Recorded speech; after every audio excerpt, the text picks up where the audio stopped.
Bonjour,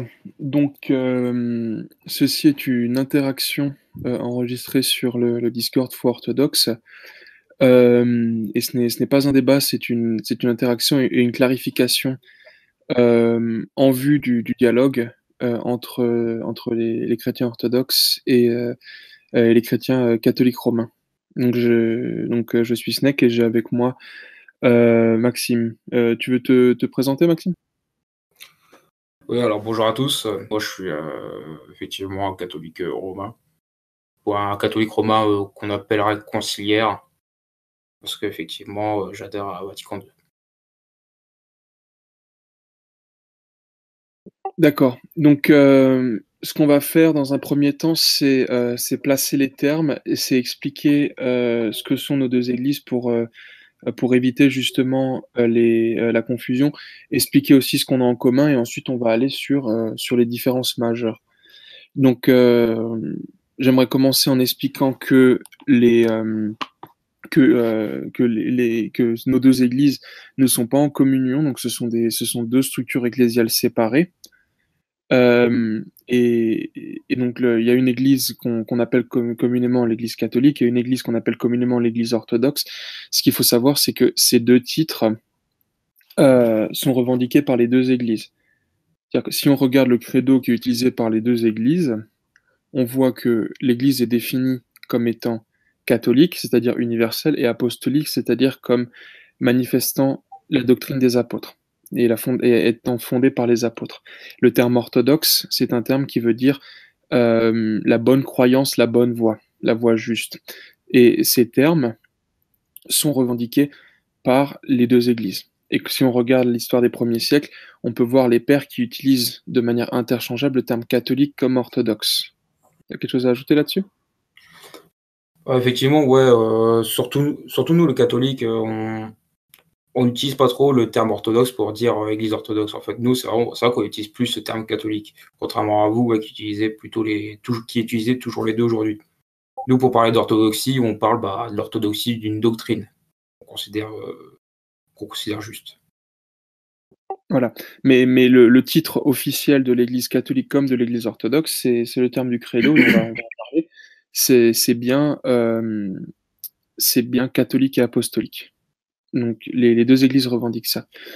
Maintenant, quelque chose au niveau de l'histoire, ce qu'il faut savoir, c'est que souvent il y a une mécompréhension quand des gens expliquent qu'est-ce qu'est l'Église orthodoxe et qu'est-ce qu'est l'Église catholique. Nos deux églises revendiquent les 1000 premières années de l'histoire. C'est-à-dire que pendant 1000 ans, c'était la même église. Certains l'appellent l'église indivise, certains l'appellent l'église du premier millénaire, l'église des premiers siècles. C'est la même structure. Donc les deux revendiquent que c'est la même structure. C'est-à-dire que si maintenant on va voir historiquement un saint du premier millénaire, euh, il va généralement être revendiqué et comme étant catholique par l'église catholique et comme étant orthodoxe par l'église orthodoxe. Donc cette distinction n'est pas géographique non plus. C'est un fois on voit des gens qui disent que les Grecs ont toujours été orthodoxes et que les Latins ont toujours été catholiques. C'est faux. L'Église catholique aujourd'hui revendique des saints qui sont orientaux. Par exemple, Saint Jean Chrysostome, Saint Athanase, etc. Ce sont des saints qui sont orientaux, qui viennent qui viennent d'Orient, de l'Est de l'Empire romain. Et, euh, et ils sont saints pour l'Église romaine de la même manière des saints occidentaux, comme par exemple Saint Hilaire de Poitiers, le pape Saint Grégoire, et ces gens-là, sont revendiqués par l'Église orthodoxe. Donc ce n'est pas géographique, et historiquement, il y a une histoire qui est commune et revendiquée par les deux. Ouais, c'est comme Clovis, par exemple, quand il y a un catholique romain qui va voir un orthodoxe qui dit Clovis était orthodoxe, c'est un peu faux de foncer puis de dire ah non, Clovis était catholique, parce que finalement il était les deux. Oui, c'est-à-dire que c'est une histoire qui est revendiquée de manière commune. Euh, voilà, c'est comme par exemple les empereurs, Constantin, etc. Ils vont être revendiqués par les deux. Donc c'est pas une volonté de voler une histoire et c'est pas une volonté d'orientaliser, etc. Donc ça c'est quelque chose d'autre qu'il faut comprendre. Ensuite, j'aimerais aussi faire un mot sur le terme sur l'hérésie. souvent dans la discussion, et on va voir justement dans ce qui nous sépare, il y a cette notion d'hérésie qui apparaît. L'hérésie, c'est pas une insulte, c'est pas une condamnation à mort, c'est pas une condamnation à l'enfer. L'hérésie, ça veut dire une opinion divergente. Donc l'hérésie doctrinale, donc dans une doctrine, c'est quelque chose qui cause, aux églises de se séparer, et il y a eu plusieurs séparations dans l'Église historiquement. Hem, mais c'est pas une insulte. Donc si par exemple on parle de certains termes qui sont considérés comme de l'hérésie d'un côté ou de l'autre, et cetera, c'est pas une condamnation à l'enfer, c'est pas une condamnation, et cetera. Enfin la position orthodoxe là-dessus est claire. Est-ce que tu peux ajouter quelque chose dessus? Ouais, du coup, ouais, c'est ce que tu as dit, ouais, c'est hérésie, c'est le choix de bah, ça vient du grec, héréseï, c'est un choix de croire, de professer autre chose que la doctrine qui a été infailliblement, définie. Après, c'est vrai que pour nous, les catholiques, si on prend par exemple le concile de Florence et que Cantate Domino du pape Eugène IV, un hérétique, par contre, lui, c'est dans le sens catholique romain, surtout avant, au temps du concile de Florence, être un hérétique, c'est être condamné à l'enfer. Ouais, je crois que la définition a un peu évolué, mais en tout cas, quand on en parle, il faut pas, quand on emploie ce terme-là, il faut surtout pas se braquer, et cetera. C'est pas un jugement, c'est pas un jugement sur la personne, c'est un jugement sur une idée, hein. C'est des termes qui sont utilisés, dans l'histoire de l'Église, et cetera, et ce sont pas des condamnations, c'est pas une mauvaise volonté, et cetera. Un autre point qui est intéressant et qui revient, la comparaison avec le protestantisme. Donc nos 2 églises sont séparées, et et suite aussi, par la suite avec la réforme protestante, il y a d'autres, séparations qui ont eu lieu en Occident, et ces gens-là ont été nommés des protestants. Il y a beaucoup de gens qui, par exemple, expliquent que les orthodoxes seraient protestants. La position catholique aujourd'hui, c'est pas de dire qu'ils sont protestants, parce qu'on admet une tradition, on admet les conciles, et il y a même je crois que c'est Adrien Fortescue, qui est un historien catholique, qui dit qu'effectivement on suit une tradition, et je crois même que Vatican II fait une distinction entre les protestants et les églises, qui sont considérées comme apostoliques et traditionnelles. Donc en fait, euh, les orthodoxes vont pas appeler des catholiques romains protestants parce que bon, le protestantisme c'est quelque chose qui nous est globalement étranger, c'est quelque chose qui est plus occidental, mais je crois pas qu'un catholique puisse nous appeler protestants non plus. Non, parce que protestant, en fait, c'est ouais, c'est comment dire? C'est ce qui est issu de la Réforme. En fait, protestant, c'est protester contre l'Église catholique, historiquement, en tout cas. Oui, c'est-à-dire que notre protestation, elle est pas contre la structure en elle-même, elle est Oui, contre, voilà. elle est contre ce qui est pour nous une mauvaise compréhension de la structure. Mais le protestant proteste contre toutes ces idées-là. Et d'ailleurs, à part quelques luthériens et quelques anglicans, la majorité des protestants vont aussi nier la tradition, vont nier le clergé, vont nier les sacrements, et cetera. Ouais, il y a certains protestants, des luthériens, mais on va dire des vrais luthériens, ils vont pas, être dans un sola scriptura, mais à 100%, quoi. Ouais, quelques anglicans. Mais effectivement, oui, voilà, je trouve que c'est malhonnête de considérer, l'une église ou l'autre église comme du protestantisme, parce que c'est quelque chose de réellement particulier qui arrive après la Réforme, donc en 1517. Euh, et justement, je pense que c'est. Peut-être tu avais encore des points à clarifier, peut-être? Non, pour l'instant, c'est bon. Ok. Donc, je pense que c'est le bon moment pour parler des points qu'on a en commun.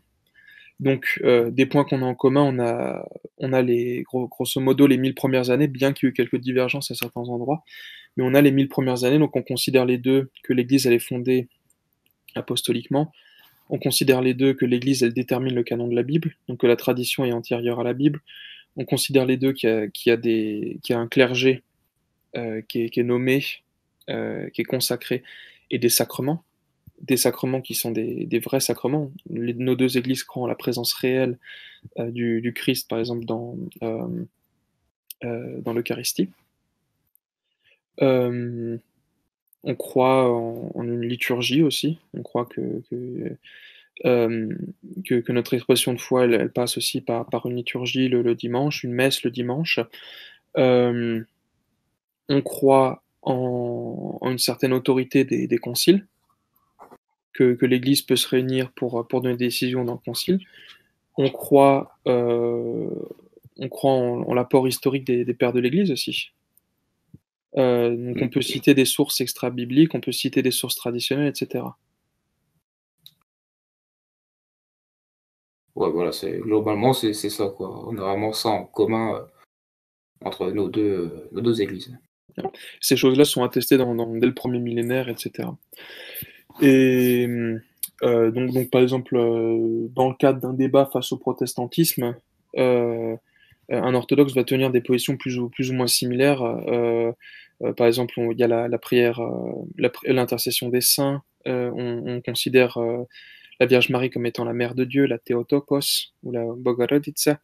On considère qu'il y a un clergé, on considère que le salut passe aussi par des actes, ou en tout cas que la foi juste et que la foi vivante manifeste des actions. On va considérer tous ces points qui sont par exemple contentieux avec les protestants. Donc dans le cadre de débats par exemple avec des évangéliques, un orthodoxe et un catholique va avoir globalement les mêmes positions. Pourquoi? Parce qu'on a été unis pendant le premier millénaire, jusqu'au schisme, qui a quand même été graduel, mais dont la date la plus importante est 1054. Et Donc c'est ouais. qu'à ce moment-là qu'il y a séparation. Donc avant ce moment-là, les 2 églises ont considéré que l'intégralité de l'église est comme ouest était entièrement orthodoxe ou entièrement catholique, et après ça, ils vont considérer qu'il n'y a plus que la partie intéressée qui est la continuation de l'église. OK. Du coup, on peut passer au point de différence?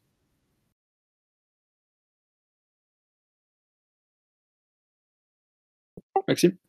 Oui, OK. je On t'entendais on pas. passe au point sur les différences, là? Oui, oui, on peut passer là-dessus, ouais. Si tu veux m'interrompre et cetera, hésite pas, hein, si tu veux ajouter des choses. Ouais, pour l'instant, ce Heu, que tu dis, c'est clair, hein, voilà.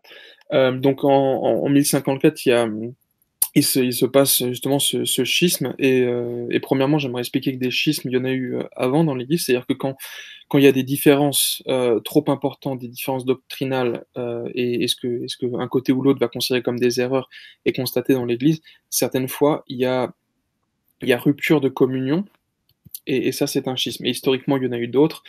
Par exemple, il y a eu un schisme avec les Ariens après le concile de Nicée, il y a eu un schisme avec les Nestoriens après le nestorien. après le concile, d'Éphèse. Et aujourd'hui, par exemple, l'Église orthodoxe n'est pas en communion avec les communautés coptes d'Égypte, avec les communautés arméniennes et avec les communautés syriaques, parce que après le concile de Chalcédoine, il y a eu un schisme. Donc c'est quelque chose qui est déjà arrivé avant. Euh, c'est pas inédit dans l'histoire de l'Église, mais un schisme de cette ampleur, c'est quelque chose qui est inédit. Effectivement, ça a été très, très, très, très, très important, cette chose-là. Et donc ça, c'est ce qui se passe en 1054. Donc en 1054, il y a des accords sur 4 grands points entre nos 2 églises. Donc c'est une lettre qui est envoyée par le pape à Michel Cérulaire, le patriarche de Constantinople. Et cette lettre porte sur globalement 4 points. Le premier point, c'est un problème au niveau du credo. Donc le credo, c'est l'expression de la foi. Donc c'est par rapport à l'utilisation ou non du mot filioque. On va parler de ça tout de suite. Le deuxième point, c'est sur le clergé qui peut être marié, ou en l'occurrence des hommes mariés qui peuvent être élevés au rang de clergé. Ça, c'est pas un point important dans le sens où, de nos jours, l'Église romaine accepte ça via les églises catholiques orientales. Donc on va Puis aussi les anglicans et les protestants qui deviennent catholiques, et qui étaient membres, d'un clergé, dans leurs précédentes églises. Voilà, ouais, donc là, le mariage n'est pas dissolu, donc le clergé, avec une femme, je crois pas que ce soit un souci, doctrinal de nos jours. Le troisième point, voilà, ouais, le troisième point, c'était l'utilisation du pain levé par l'Orient, parce que il y a une tradition en Occident qui utilisait du pain azim, c'est ça le sti, c'est pour ça qu'il est fin, etc. Et une tradition en Orient qui disait le pain levé. Donc la question c'était lequel est juste, lequel, etc. De nos jours, l'Église orthodoxe s'admet encore qu'il faudrait du pain levé, mais la discussion est moins un souci dans le sens où l'Église catholique accepte aussi l'usage de pain levé via les églises orientales. Ouais. Okay. Et le quatrième point, qui n'est pas directement dans la lettre, mais qui est directement lié, c'est l'autorité du pape, donc de l'évêque, du patriarche de Rome, à quel point, comment dire, quel niveau d'autorité il a dans l'Église et est-ce que par exemple sa décision seule peut être doctrinale, etc. Et ça a été un des plus grands problèmes, et ça c'est un autre sujet qu'on va couvrir. Ouais, c'est le plus gros point avec le filioque. Dans le cadre du schisme, oui. Après, il y a d'autres points qui nous séparent parce qu'il y a eu des chemins théologiques différents qui ont été pris. Donc, chaque église revendique que le chemin emprunté, c'est une continuation de la tradition. Mais là, on arriverait dans des choses vraiment compliquées. Donc, on va d'abord, pour entamer ce débat, se concentrer souvent sur ces points-là. Et la finalité, on va souvent revenir au schisme dans beaucoup de débats. Premièrement, parce que ça couvre le filioque, donc qui est pour nous la base du problème. Et parce que ça couvre aussi les sources d'autorité, c'est-à-dire quelles sources d'autorité on suit, puisque finalement, suivre une tradition, c'est suivre une forme d'autorité ou une autre. Et c'est pour ça que souvent, les questions vont souvent revenir entre, par exemple, quel est le rôle du pape, quel est le rôle de tel patriarche, quel est le rôle d'un concile. Donc on va clarifier ces positions. On commence peut-être par le filioque. Ouais, bah autant commencer par ça. Ok. Donc, le filioque, c'est une clause qui a été ajoutée dans le credo. Donc, qu'est-ce qu'un credo? Credo, ça vient ça vient du latin, ça veut dire je crois. Donc, c'est une déclaration de foi dogmatique. Et en fait, l'Église, historiquement, elle se réunit en concile. On parlera des conciles quand on parlera de la place du pape et de la place des conciles, etc. Elle se réunit en concile et elle a édicté un premier credo au concile de Nicée, qui a été complété au concile de Constantinople. Et ensuite, il y a discussion. Tu me corriges si je donne une position qui est pas, que tu n'acceptes pas. Mais ce credo a été scellé au concile d'Éphèse, et vu qu'il y avait encore confusion sur le credo en question, il y a eu clarification, et donc écriture finale du credo au quatrième concile, au concile de Chalcédoine. Donc c'est une histoire qui part sur 4 conciles différents. Et dans les parties du credo sur le Saint-Esprit, donc les parties qui ont été ajoutées au deuxième concile, donc au concile de Constantinople, il y a comment dire, il y a une mécompréhension entre l'Occident et l'Orient. La position orthodoxe, c'est que il y a eu un ajout de deux mots, et filio, c'est de là que ça vient, filioque, en ce qui concerne la procession du Saint-Esprit. Tu peux expliquer la position latine peut-être? Oui, donc ouais, nous les latins, on croit que le Saint-Esprit procède aussi du Fils. Ouais. Mais de nos jours, de nos jours, vous considérez que le credo original avait le filioque ou qu'il a été ajouté après? Non, le catéchisme, ouais, le catéchisme dit que c'était, il y avait pas, le filioque n'était pas dans le credo à l'origine, quoi. Et qu'en fait, filioque, c'est une tradition latine.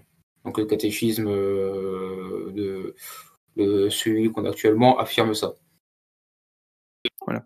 Donc pour nous, justement, il y a deux problèmes. Il y a la question théologique en elle-même. Est-ce que le Saint-Esprit procède du Père, ou est-ce que le Saint-Esprit procède du Père et du Fils?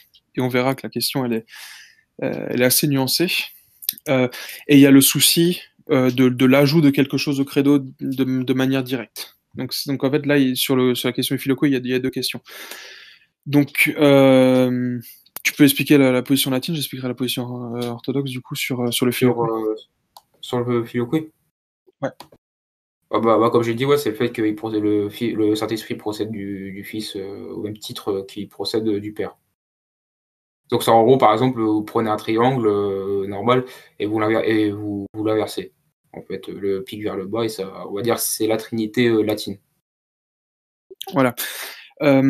Donc, la position orthodoxe, elle est que dans l'ontologie, c'est-à-dire dans la source, on nie le fait qu'il y ait une autre source que le Père. Pour nous, toute la source de la divinité, c'est le Père.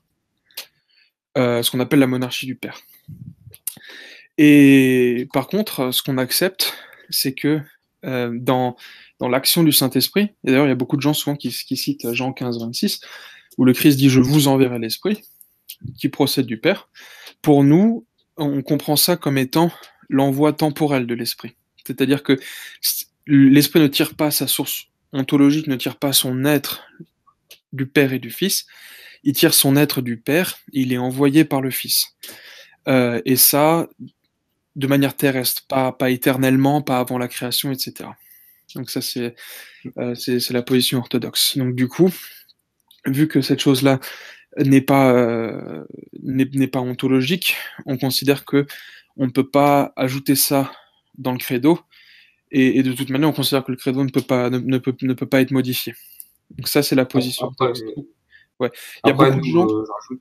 Vas-y. Nous, on pourrait rajouter, par exemple, on pourrait reprendre l'argument de saint Thomas, de Thomas d'Aquin, qui en gros qui stipule que, en fait, dans le fait que le Saint-Esprit procède du Père, il procède aussi du Fils, et qu'en fait le Filioque n'est pas un ajout au sens où on rajoute un dogme. En fait, on peut dire que c'est plus de précision.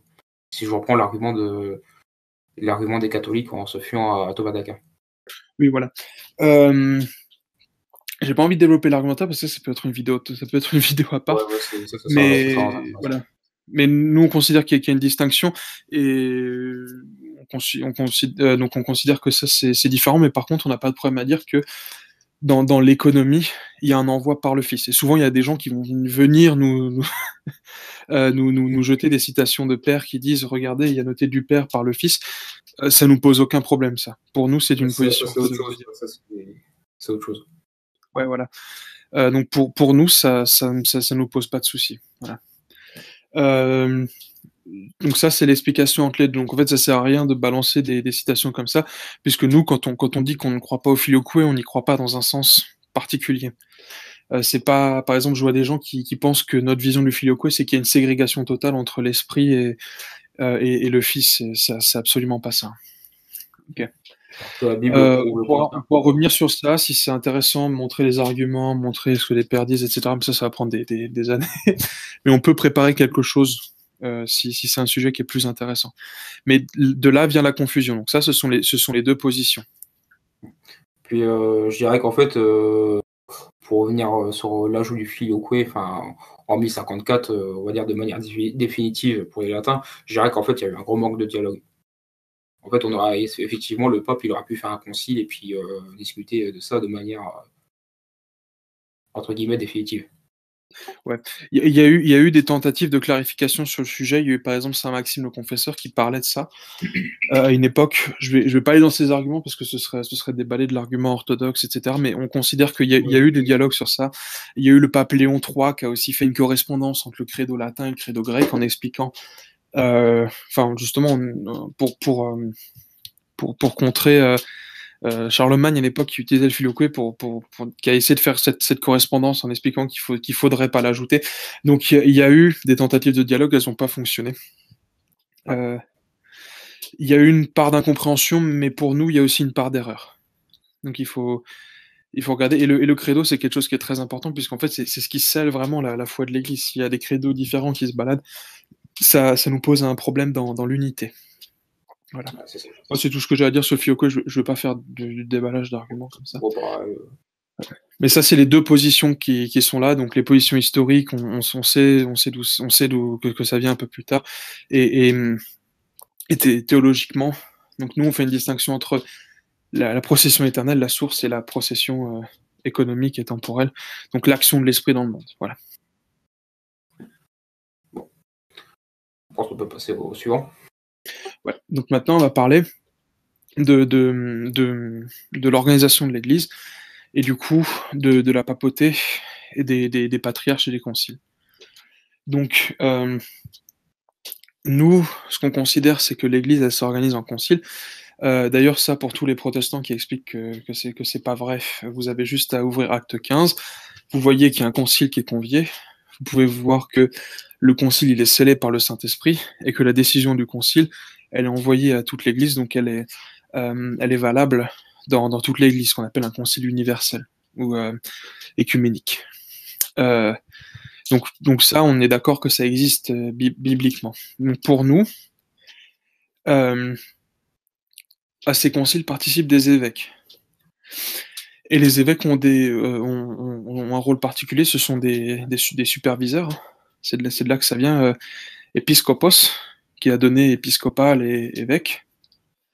Donc ces évêques ont un rôle de supervision, et on considère que parmi ces évêques, il y a des évêques qui ont eu des honneurs particuliers, pas forcément un pouvoir supplémentaire, mais une juridiction étendue, qui sont ce qu'on appelle les patriarches. Aujourd'hui, les patriarches, ça suit plus ou moins les lignes des différentes nations, mais on peut voir au fur et à mesure des conciles qu'il y a le concile de Nicée a établi par exemple 3 patriarcats, Rome, Antioche et Alexandrie. Le deuxième concile parle déjà de Constantinople, et à la fin, on se retrouve avec ce qu'on appelle la pentarchie, donc 5 conciles. La question, c'était de savoir quel est le rôle spécifique de l'évêque de Rome. C'est là qu'on a une divergence. Quel est le rôle spécifique de l'évêque de Rome dans ces conciles? Et pour nous, orthodoxes, l'évêque de Rome a une position qui est une primauté d'honneur. Et en plus de ça, quelques prérogatives spécifiques, notamment celles qui lui sont accordées par le concile de Sardique. Mais pour nous, cette primauté d'honneur, elle est réelle, c'est-à-dire qu'il a la préséance, le pape a le droit de parler en premier, son rôle est très important, il est autoritatif, mais ça ne veut pas dire que ses doctrines sont forcément justes, ça ne veut pas dire qu'il ne peut pas se tromper en concile, ça ne veut pas dire qu'il ne peut pas entrer dans l'hérésie, et ça ne veut pas dire qu'il ne peut pas être jugé par un concile. Mais par exemple, en tant qu'orthodoxe, on n'aura aucun problème à admettre que, par exemple, lors du 4e concile, et même du 3e concile, on a un pape qui a un rôle prépondérant, voire très important, et en plus qui ne se trompe pas. Mais pour nous, ça ne veut pas dire qu'il est au-dessus du concile. On pense par exemple au second concile où apparemment le pape n'est pas invité, ça on peut en discuter, parce que historiquement, je crois qu'il y a un petit débat là-dessus, ou des conciles qui par exemple, prennent des décisions et qui jugent des papes, comme le 6e concile qui anathématise Honorius, ou le 5e concile qui excommunie Vigile. Voilà. Mais on croit qu'il y a réellement une primauté honorifique au pape. Voilà, tu veux donner ton opinion du coup? Je donne l'argument catholique. Oui, oui. Donc du coup, ouais, nous catholiques romains, on croit que l'évêque de Rome a une primauté, il a une juridiction universelle sur toute l'Église, et que quand il parle ex cathedra, donc solennellement, il ne peut pas proclamer d'hérésie sur la foi et la morale. Nous, on dit que le pape est au-dessus du concile, donc ça a été proclamé au Concile Vatican I en 1870 dans Pastor Aeternus. Et après, bon, il y a eu aussi des revendications papales qui revendiquaient une autorité universelle bien avant, et aussi une infaillibilité et un devoir de soumission totale par l'Église.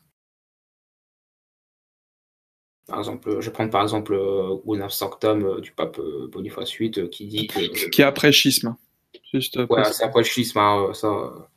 Donc c'est pour montrer que même avant 1860, excusez-moi, c'est pour dire que même avant 1870, le pape de Rome se considérait déjà qu'il Oui, il y a ces fallait revendications ouais, ouais. d'universalité, de suprématie. Donc, c'est-à-dire universalité, toute la juridiction mondiale est à lui. De suprématie, c'est-à-dire que tout le monde doit se soumettre à cette décision. Aussi bien D'immédiateté, sur le temporel, aussi bien sur le temporel que le spirituel. d'immédiateté, c'est-à-dire que les décisions qui sont prises par le pape ont un effet immédiat. Et la dernière, c'est... Ah oui, la dernière, c'est que c'est d'exclusivité. Donc, ce pouvoir-là, il n'appartient qu'au pape. Après, on peut voir qu'après le schisme, les conciles latins, c'est seulement le pape qui les convoque et pas. En tout cas, les conciles œcuméniques de l'Église catholique, hein, c'est pas forcément, c'est pas un roi, un empereur, c'est le pape qui convoque le concile. Après le schisme, il y a déjà ce système pontifical C'est ça. centré sur le pape qui existe. La question, c'est avant le schisme. Et par exemple, avant le schisme, et d'ailleurs, c'est une position qui est admise aussi par l'Église romaine aujourd'hui, il y a eu, en fait, je crois que le pape n'a participé à aucun des 7 conciles œcuméniques du 1er siècle. Ça veut pas dire qu'il n'était pas présent, et ça veut pas dire qu'il n'était pas prépondérant. Il y avait souvent des légats, sauf au second concile, je crois. Mais il y avait souvent On peut dire qu'il y avait une bénédiction du pape de Rome pour les conciles du premier millénaire. Voilà. Ouais. Il y avait justement cette chose-là. Au second, il n'était pas invité, mais il l'a accepté par la suite. Mais voilà. Mais par contre, nous, on refuse de dire, par exemple, qu'il y aurait juridiction universelle, donc le pape pourrait gérer d'autres juridictions, et qu'il y a une suprématie, c'est-à-dire qu'il serait au-dessus de tout le monde et du coup du concile, qu'il y a immédiateté, et quelque chose d'autre qui est important, c'est que qu'il y aurait une exclusivité, notamment ce qu'on appelle l'exclusivité pétrine. Parce que pour les orthodoxes, le siège de Rome, c'est le siège de Saint-Pierre. Mais ce siège, il existe pour nous en plusieurs endroits. Il existe aussi directement à Antioche, c'est biblique. Pierre est allé à Antioche, à Alexandrie, et souvent Pierre a ce titre de premier évêque, et c'est pour ça qu'on va voir des gens comme des patriarches de Constantinople, comme des évêques normaux, ou même parfois des moines, revendiquer la chaire de Saint-Pierre. Donc pour nous, Pierre, c'est pas un apôtre random non plus. C'est pas quelqu'un qui est pour nous, il est égaux aux autres apôtres, mais il a un rôle particulier. Il a ce rôle de coryphée, justement. Il est décrit comme étant le pilier de l'Église. Il est décrit comme étant le pilier de l'Église avec Jacques et Jean, d'ailleurs. Il est décrit comme ayant ce rôle particulier, et c'est quelqu'un qui a un très grand honneur. Et pour nous, il exprime ce qui est la primauté. Donc la primauté, c'est la préséance, c'est ce titre qui est hautement honorifique. Mais pour nous, ça va pas être une suprématie. Pour nous, par exemple, Pierre n'avait pas la suprématie sur les autres apôtres, et par exemple, Paul, dans Galates 2, peut le corriger. Ou par exemple, il y a aussi quelque chose d'autre qu'il faut ajouter, c'est que pour nous, Rome est fondée par Pierre et par Paul.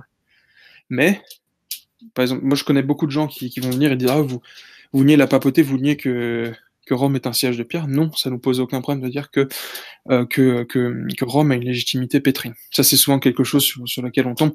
On ne nie pas que Pierre est un apôtre particulier, on ne nie pas que Rome est successeur de Pierre, et on ne nie pas que Rome a une primauté. Les vraies questions, c'est est-ce que c'est une primauté d'honneur? Est-ce que c'est une suprématie? Est-ce que c'est toutes ces autres choses? Voilà.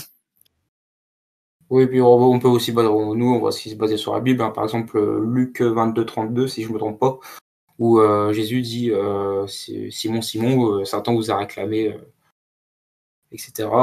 Où là, Jésus parle aux apôtres quand il dit Satan vous a réclamé.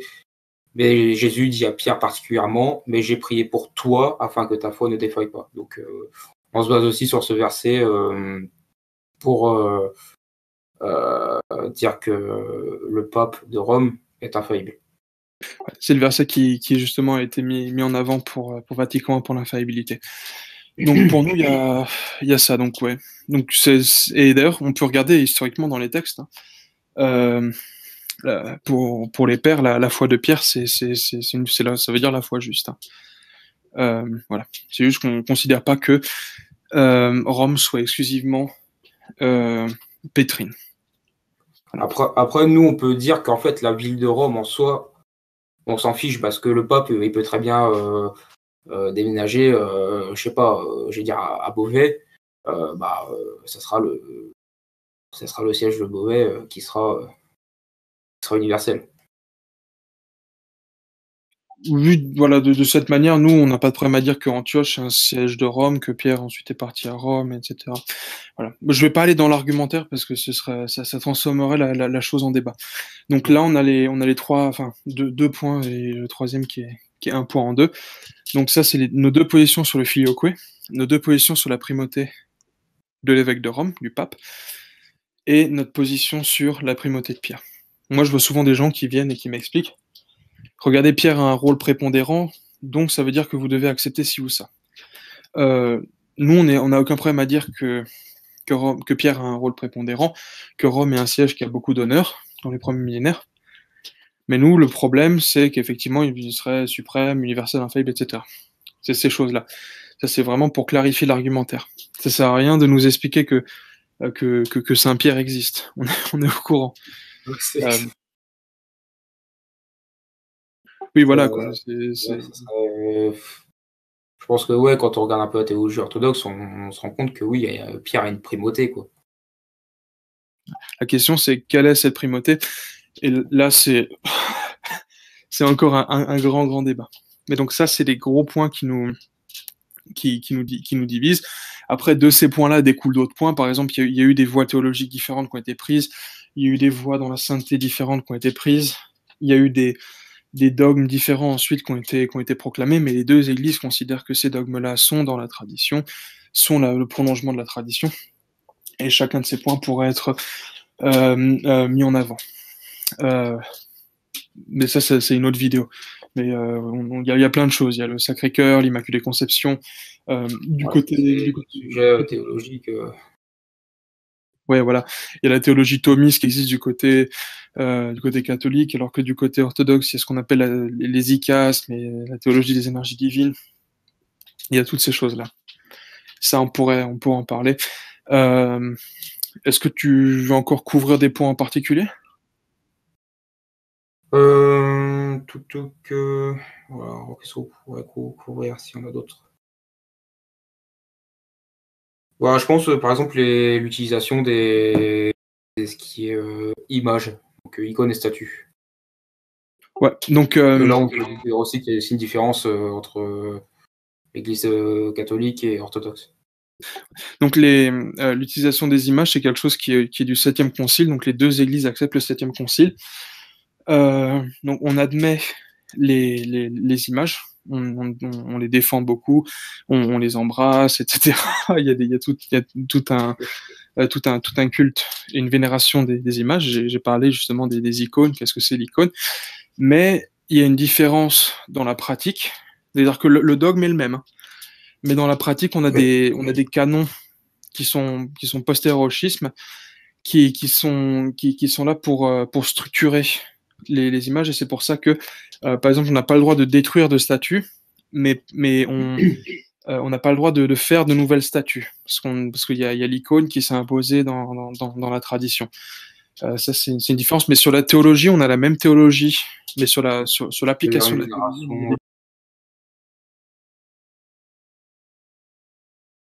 de la représentation en elle-même, c'est la personne qui est représentée. Oui, c'est ce que saint Basile explique, c'est-à-dire que toute gloire qui est donnée au type, en l'occurrence l'icône, est rendue au prototype, va au prototype. Donc le prototype, c'est le saint ou le Christ ou ces gens-là. J'ai fait tout un thread. La différence entre vénération et adoration, elle est dans la Bible. Daniel 5 l'explique très très bien.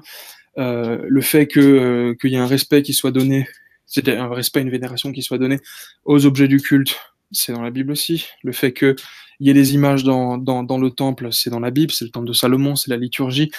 Donc voilà, ça c'est aussi une différence majeure avec les protestants, et là on est d'accord dessus pour le coup.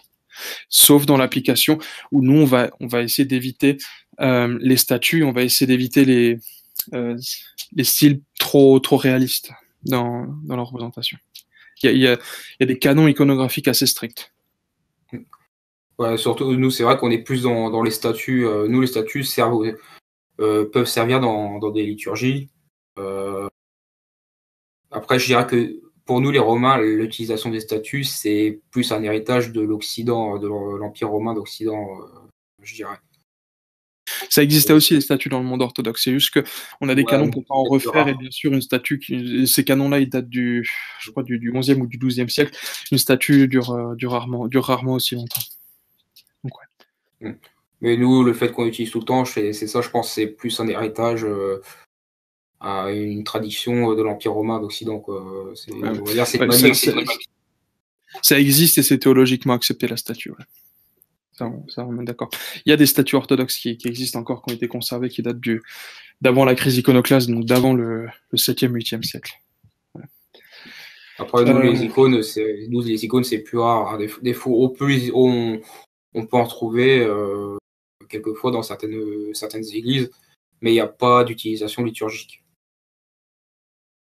Ça sert plus à la prière, quoi. Tout simplement, on va pas faire un chemin en portant une icône. Nous, ça sera peut-être plus une statue quelquefois. Ouais, voilà. Du coup, je pense que c'est tous les points. Donc ça, c'était vraiment un live pour nous placer dans le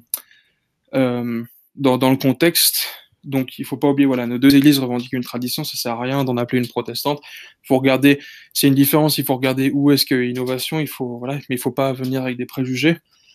Nos positions différentes sur le filioque, donc ça sert à rien d'envoyer aux orthodoxes quelque chose qui dit par le Fils, parce que c'est quelque chose qu'on accepte. Voilà. C'est les mots, quoi. C'est pas la même chose, quoi. C'est sûr. C'est comme si en fait il passait par un péage. Voilà. La position sur le pape, donc ça sert à rien de nous expliquer que Pierre est mort à Rome. On sait que le divin apôtre Pierre, Saint Pierre, est mort à Rome. On sait que le pape a un rôle important.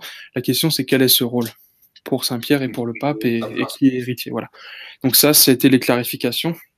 Donc ça a été une discussion cordiale. S'il y a je sais pas si tu es ouvert pour justement accentuer certains points ou débattre certains points dans le futur, mais ça c'est déjà une base de discussion pour qu'il y ait un débat qui soit clair, qui soit sincère, et une discussion, et justement aller creuser dans l'argumentaire de l'un et de l'autre, du côté catholique comme du côté orthodoxe. C'est pour éviter les arguments qui sont au ras du sol et qui ne font pas avancer la discussion. Donc ça devrait être une discussion de référence pour les discussions futures, dans le dialogue qu'il devrait y avoir. Voilà.